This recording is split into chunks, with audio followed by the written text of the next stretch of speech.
You're not very good at this game, are you? Why don't you play some CSGO instead? Hey, who are you making fun of? I'm not making fun of him. He's my friend. I always play Valorant with him. Why don't you and your friend make something productive, like sports or working on a project? We are! I want to get him his first victory. Look, you have been playing video games all day now.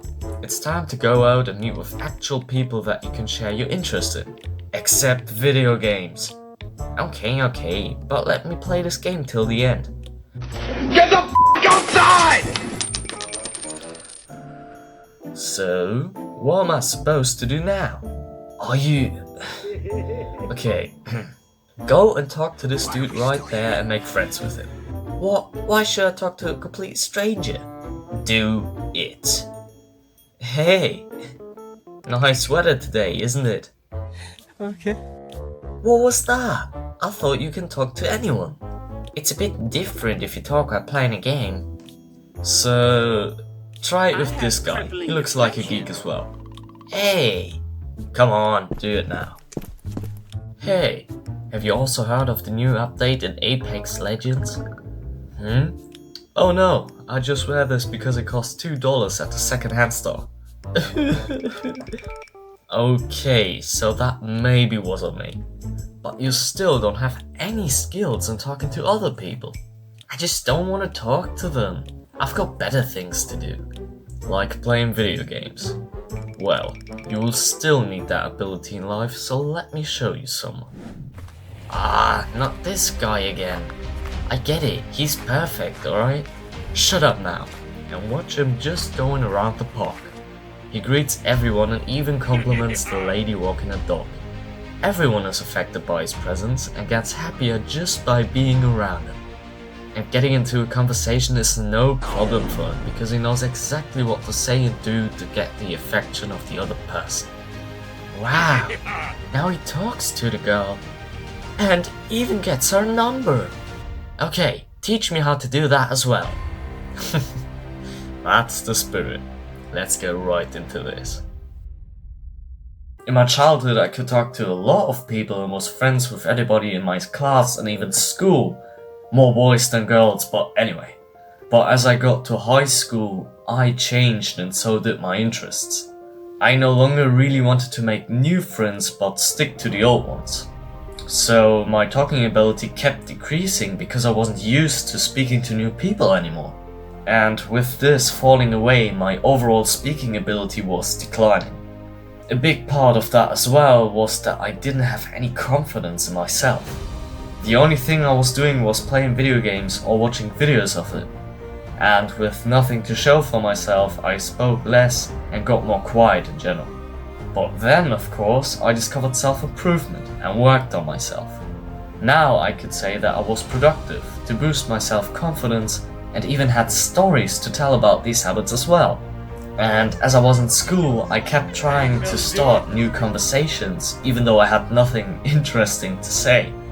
And with a lot of practice, I get better and better with every conversation that I make. I definitely haven't mastered the ability to socialize with other people, but I still want to share my experiences and lessons to you so that you yourself can use them to get better at talking to other people. Today, most of the communication is going over the phone or the internet, so being able to talk to and meet new people will put you far ahead in front of a lot of people. So the first tip, as in a lot of my self-improvement videos, is to build your self-confidence. Without self-confidence, you won't have any posture, you will talk a lot more quiet, you will in general overthink everything that you do and say, and won't radiate any attraction to all the people around you. I know this fact because I experienced it firsthand and it was horrible.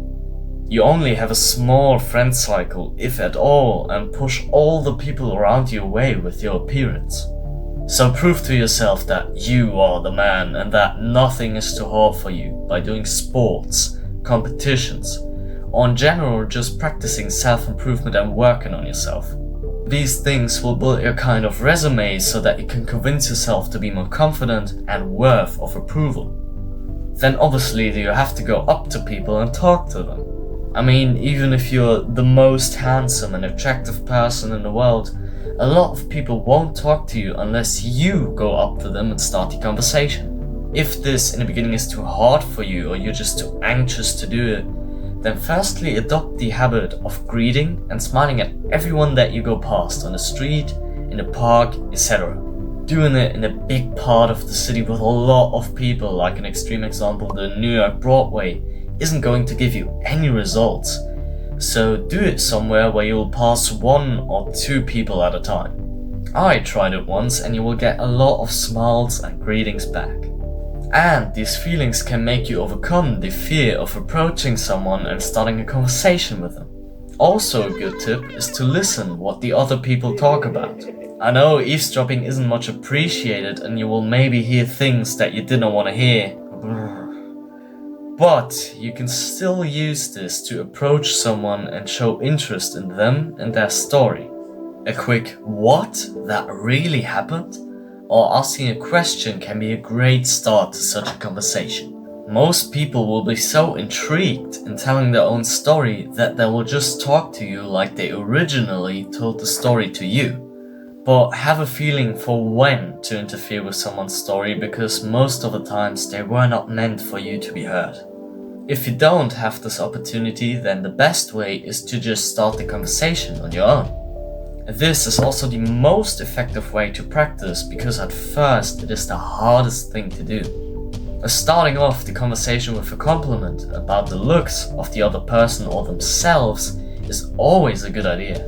Because every person, and yes, you included, are selfish, and receiving a compliment will make them feel more confident. And these people will connect the good feeling of the compliment with you. So the first impression of you will be good and you will have a happy start to the conversation.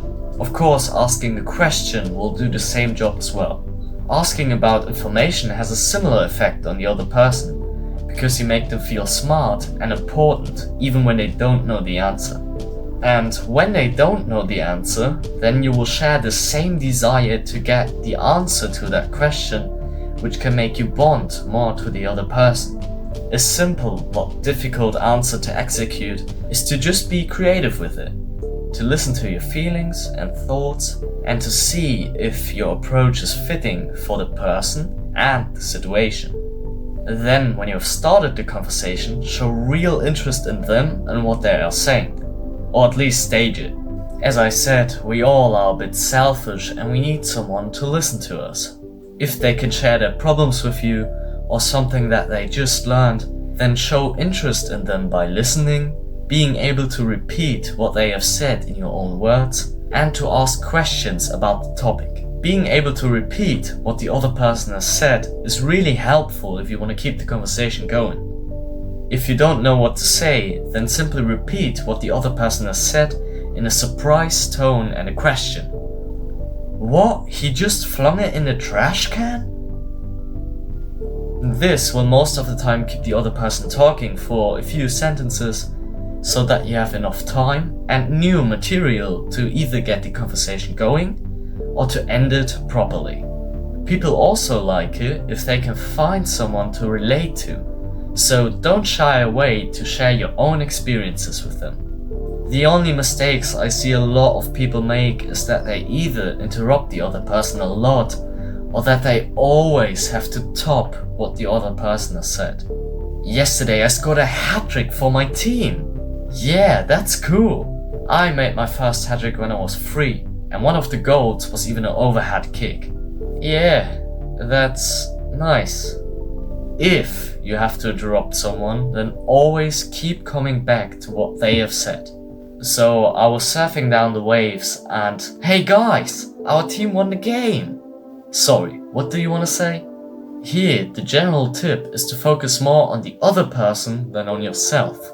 At the beginning, the step is very hard, but it will get easier with each time of practice. After you finish the conversation, try to remember some of the points of it. What they like, what crazy thing happened to them, or what they want to do next. You obviously don't have to remember the whole conversation, But if someone says something like they want to go to Disneyland tomorrow, or just something little like, I just ordered a package last week and it still didn't get delivered, then it is a good idea to get back on that topic the next conversation. Hey, did that package arrive that you ordered a while back? What? You remembered it? This again will make the other person feel important and show them that you showed real interest in them and the conversation you had with them. The most effective thing that you can do is to read into the last topic that you talked about. If you firstly had no idea what they were talking about, but then come back with more knowledge than them about the topic, they will be surprised and feel important because they feel like they've influenced you. In general, coming back to topics that you last spoke about is a very good way to get back into conversation with someone. Also, a general tip is that when you first meet someone, that you don't say anything that they don't support or don't appreciate, because their first impression of you will sit with them until they either forget about you or are dead. So try to make your first impression as likable as possible. But don't hold back on yourself and pretend to be some person that you're just simply not, because this isn't going to make you more likable, even the other way around. So be yourself, but keep your extreme opinions to yourself. For all of these tips to work, practice is essential, so get out there as often as you can and develop the ability to socialize. It will get easier with every time that you do it, and you will overcome your fear of speaking to other people, or will at least be more confident. And when you get to know the other person more, you will automatically know what to say. This skill will help you in your social life, business, and every situation that you can think of. So get out there and talk to new people. Always keep your focus on your purpose. See you next time.